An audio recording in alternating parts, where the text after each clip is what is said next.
När USAs flotta ska samordna en militär insatsoperation eller hantera en kris, då kommer orden från det här skeppet. För det här är USS Mount Whitney, världens mest avancerade kommandoskepp. Man skulle kunna säga att det här är ett flytande Pentagon.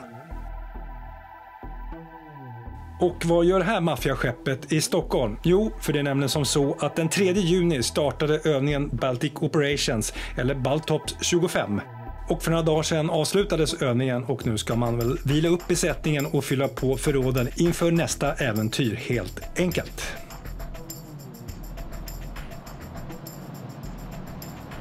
USS Mount Whitney togs i bruk 1971 och är ett så kallat kommandoskepp av Blue Ridge-klassen.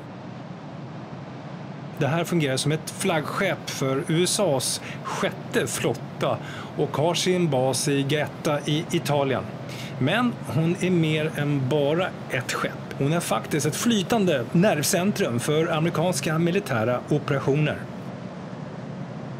Till skillnad från krigsfartyg fulla med olika vapensystem är Mount Whitney byggd mer som ett flytande högkvarter kan man säga. För ombord finns faktiskt ett av de mest sofistikerade kommunikationssystemen som någonsin har installerats till sjöss.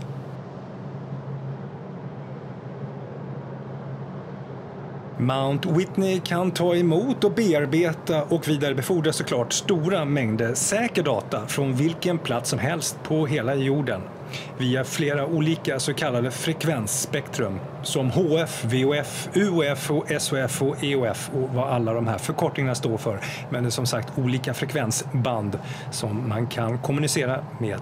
Självklart så finns det även satellitförbindelser via säkra datalänkar och speciella klassificerade nätverk kopplar upp det här skeppet direkt till Vita huset, NATO och andra allierade befäl. Skeppet har tillräckligt med proviant ombord för att kunna försörja besättningen i hela 90 dagar. Och dessutom kan man transportera förnödenheter för att stödja olika akuta evakueringar och ta hand om upp till 3000 personer ombord.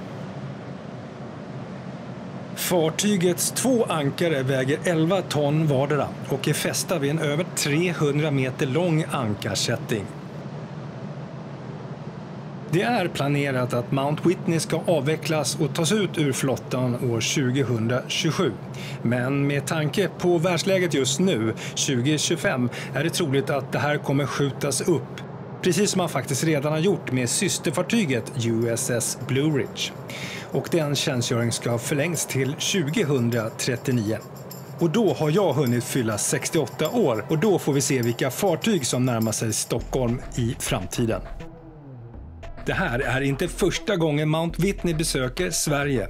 2016 och 2019 var de faktiskt i Stockholm och har även ankrat utanför Karlskrona 2010.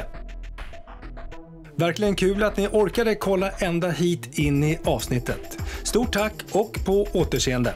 Hej då!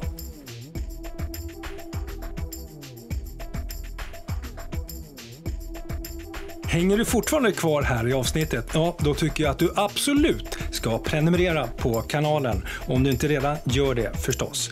Och här kommer även en rekommendation av ett avsnitt som heter Militärön där jag utforskar Rindus militära arv. Jag går runt hela ön och utforskar militära lämningar, allt ifrån 1800-talet till kalla kriget. Vi ses där!